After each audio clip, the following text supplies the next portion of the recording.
বসন্তেই বৃষ্টি। আবহাওয়া দপ্তরের পূর্বাভাস মিলিয়ে গতকাল বিকাল থেকেই বৃষ্টিতে ভিজতে শুরু করেছে উত্তর থেকে দক্ষিণ বাংলা। কোথাও কোথাও ঝমঝমিয়ে তো কোথাও আবার ঝিরিঝিরি বৃষ্টিপাত চলছে। বিশেষজ্ঞরা জানিয়েছেন, আগামী সপ্তাহের বুধবার পর্যন্ত গোটা বাংলা জুড়েই বিক্ষিপ্তভাবে বৃষ্টিপাত জারি থাকবে। বৃষ্টির জেরে আপাতত গরম থেকে কিছুটা হলেও মুক্তি পাবে গোটা বাংলা। গত বছরই এই সময়ে পশ্চিমা অঞ্চলের কয়েকটি এলাকায় তাপপ্রবাহের সতর্কতা জারি করা হয়েছিল। কলকাতায় প্রবল ভ্যাপসা গরম পড়ছিল, তবে এবার বৃষ্টির জন্য সেই গরম নেই বললেই চলে। বাংলাদেশে তৈরি হওয়া ঘূর্ণাবর্তের জেরেই এই বৃষ্টি হচ্ছে বলে জানিয়েছে আবহাওয়া দপ্তর।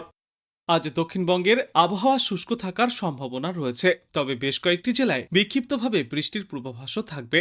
তারপর সপ্তাহের শেষে বৃষ্টি আরও কিছুটা বাড়বে। বিশেষ করে রবিবার থেকে বৃষ্টির পরিমাণ অনেকটাই বৃদ্ধি পাবে। রবিবার, সোমবার এবং মঙ্গলবার দক্ষিণবঙ্গের বিভিন্ন জেলায় হালকা থেকে মাঝারি বজ্রবিদ্যুৎ সহ বৃষ্টির পূর্বাভাস। এই 3 দিন কলকাতাতেও বৃষ্টির পূর্বাভাস রয়েছে। বৃষ্টির সঙ্গে সঙ্গে 40 থেকে 50 কিলোমিটার প্রতি ঘন্টা গতিতে দমকাঝড়ো বাতাস বইবে। বৃষ্টির সম্ভাবনা বেশি থাকবে পশ্চিমা অঞ্চলের জেলাগুলিতে।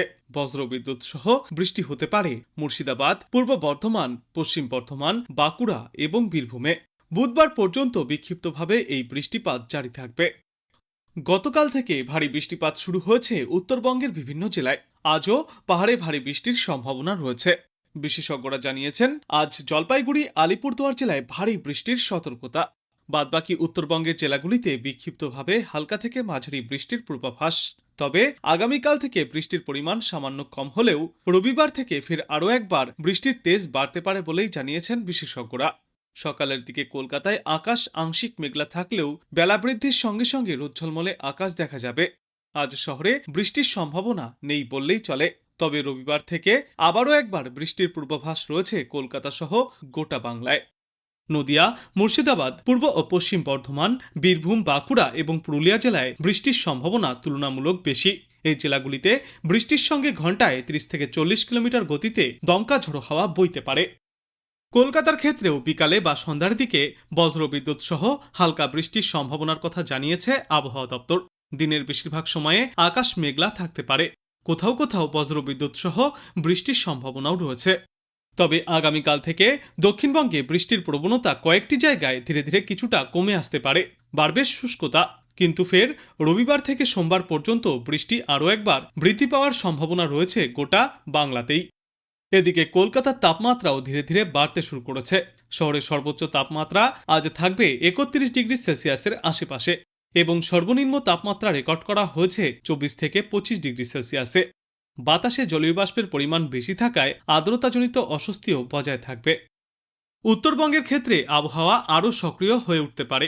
আজ এবং আগামীকাল উত্তরবঙ্গের পাহাড় ও সংলগ্ন জেলাগুলিতে ঝড়বৃষ্টির সম্ভাবনা বেশি।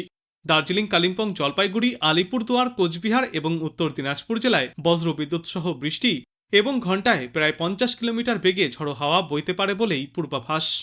আবহাওয়াবিদদের মতে, বঙ্গোপসাগর থেকে প্রচুর পরিমাণে জলীয় বাষ্প ঢুকবে বাংলায়, যার সঙ্গে পশ্চিমী ঝঞ্ঝার প্রভাব মিলিত হয়ে ঝড়বৃষ্টির পরিস্থিতি তৈরি করবে। ফলে আগামী কয়েকদিনে বাংলার বিভিন্ন জেলায় আকাশ আংশিক এবং কোথাও কোথাও পুরোপুরি মেঘলা থাকার সম্ভাবনা রয়েছে। আগামী 24 ঘন্টায় শহরে সর্বোচ্চ তাপমাত্রা 30 থেকে 32 ডিগ্রি সেলসিয়াসে থাকবে এবং সর্বনিম্ন তাপমাত্রা থাকবে 24 থেকে 25 ডিগ্রি সেলসিয়াসের আশেপাশে। আজকের পর আগামী কয়েকদিনে সর্বনিম্ন তাপমাত্রা কিছুটা কমে আসতে পারে, তবে 30 ডিগ্রি সেলসিয়াসের আশেপাশেই থাকবে সর্বোচ্চ তাপমাত্রা এবং সর্বনিম্ন তাপমাত্রা থাকবে 24 থেকে 25 ডিগ্রি সেলসিয়াসে। আর এই মুহূর্তে বাতাসে আপেক্ষিক আর্দ্রতার সর্বাধিক পরিমাণ থাকবে 95% এবং সর্বনিম্ন পরিমাণ থাকবে 61% পর্যন্ত। দক্ষিণবঙ্গের বেশ কয়েকটি জেলায় বজ্রবিদ্যুৎ সহ হালকা বৃষ্টির সম্ভাবনা রয়েছে বলে জানিয়েছে আবহাওয়া দপ্তর।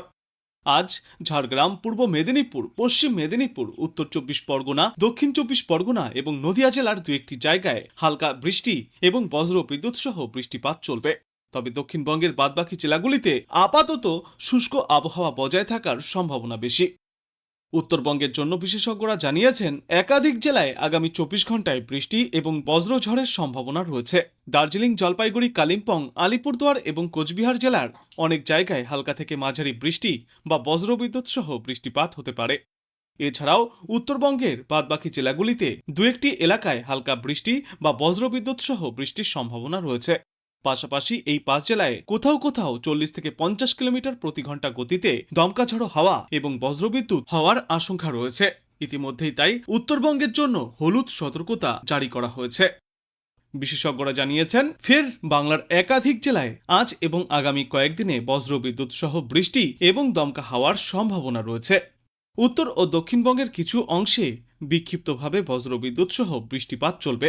এছাড়া কোথাও কোথাও মাঝারি বৃষ্টি, বজ্রপাত এবং ঘন্টায় সর্বোচ্চ 30 থেকে 50 কিলোমিটার গতিতে দমকা ঝড়ো হাওয়া বইতে পারে। তাই সাধারণ মানুষকে সতর্ক থাকার পরামর্শও দেওয়া হচ্ছে। তবে এই ঝড় বৃষ্টির প্রভাব উত্তরবঙ্গের জেলাগুলিতে বেশি পড়ার সম্ভাবনা। পূর্বাভাস অনুযায়ী উত্তরবঙ্গের বেশ কয়েকটি জেলায় বজ্রবিদ্যুৎ সহ বৃষ্টির সম্ভাবনা বেশি। বিশেষ করে দার্জিলিং, কালিম্পং, জলপাইগুড়ি, কোচবিহার এবং আলিপুরদুয়ার জেলায় স্থানীয়ভাবে বজ্রঝড় বৃষ্টিপাত হতে পারে। এই জেলাগুলিতে বিকালে বা সন্ধ্যার দিকে মেঘ জমে বজ্রবিদ্যুৎ সহ বৃষ্টি নামার সম্ভাবনা রয়েছে। পাহাড়ি এলাকায় দৃশ্যমানতা কমে যাওয়া এবং হঠাৎ আবহাওয়ার পরিবর্তনের ঘটনাও ঘটতে পারে। এদিকে বাংলার রাজধানী কলকাতা সহ দক্ষিণবঙ্গের বিভিন্ন জেলায় আকাশ আংশিক মেঘলা থাকবে। কিছু এলাকায় হালকা থেকে মাঝারি বৃষ্টি এবং বজ্রবিদ্যুৎ সহ বৃষ্টির পূর্বাভাস। দিনের তাপমাত্রায় খুব বেশি পরিবর্তন না হলেও আর্দ্রতা বেশি থাকায় অস্বস্তিকর গরম অনুভূত হতে পারে। তবে বজ্রবিদ্যুৎ সহ বৃষ্টি হলে সাময়িকভাবে তাপমাত্রা কিছুটা কমে আসবে এবং গরম থেকে কিছুটা হলেও স্বস্তি মিলতে পারে। তবে ইতিমধ্যেই আবহাওয়া দপ্তর থেকে সাধারণ মানুষকে কয়েকটি গুরুত্বপূর্ণ সতর্কতা মেনে চলার পরামর্শও দেওয়া হয়েছে। বজ্রপাতের সময় খোলা মাঠ বা উঁচু জায়গায় না থাকার জন্য, বড় গাছ বা বিদ্যুতের খুঁটির নিচে আশ্রয় না নেওয়ার জন্য এবং বজ্রঝড়ের সময় মোবাইল ফোন বা বৈদ্যুতিক যন্ত্র ব্যবহার না করা। প্রয়োজন হলে নিরাপদ স্থানে আশ্রয় নিতে হবে। বিশেষ করে গ্রামীণ এলাকায় কৃষকদেরকেও সতর্ক থাকার পরামর্শ দেওয়া হয়েছে, কারণ বজ্রপাতের সময় খোলা মাঠে কাজ করা বিপজ্জনক হতে পারে। এছাড়াও রয়েছে আবহাওয়ার পরিস্থিতির ওপর নজর রাখার পরামর্শ। আবহাওয়া দপ্তর জানিয়েছে, আগামী কয়েকদিনে বাংলার আবহাওয়ার পরিস্থিতি দ্রুত পরিবর্তন হবে। তাই সর্বশেষ আপডেটের জন্য আবহাওয়ার পূর্বাভাসের দিকে নজর রাখার পরামর্শ দেওয়া হচ্ছে। বিশেষজ্ঞদের মতে এই ধরনের মৌসুমি পরিবর্তনের ফলে বজ্রঝড় ও বৃষ্টির ঘটনা আরও বাড়তে পারে। তাই ঝড় বৃষ্টি হলে অপ্রয়োজনীয় ভ্রমণ এড়িয়ে চলতে হবে এবং নিরাপত্তা বিধি মেনে চলা জরুরি। সারা সপ্তাহ ধরেই ভিজতে পারে গাঙ্গেয় বাংলা। আবহাওয়া দপ্তর জানিয়েছে, বৃষ্টির পাশাপাশি বইতে পারে দমকা ঝড়ো হাওয়া, যার ফলে তাপমাত্রাও ওঠানামা করবে। ফাল্গুনের এই শেষ লগ্নে ফের নামতে পারে তাপমাত্রার পারদ। পূর্বাভাস বলছে, কলকাতায় আজ থেকেই বিক্ষিপ্তভাবে হালকা বৃষ্টির সম্ভাবনা রয়েছে। এরপর আগামীকাল থেকে শনিবার পর্যন্ত শহরের আকাশ মেঘলা থাকবে, তবে অতটা আর বৃষ্টির সম্ভাবনা থাকবে না। কিন্তু ফের আগামী রবিবার থেকে বৃষ্টির সম্ভাবনা বাড়তে পারে। রবিবার থেকে আগামী মঙ্গলবার পর্যন্ত কলকাতা সহ দক্ষিণবঙ্গের বিস্তীর্ণ এলাকায় বিক্ষিপ্তভাবে বৃষ্টির পূর্বাভাস রয়েছে। এই পূর্বাভাস রয়েছে হাওড়া, হুগলি, পুরুলিয়া, বাঁকুড়া, পূর্ব বর্ধমান, পশ্চিম বর্ধমান, বীরভূম এবং মুর্শিদাবাদের জন্য।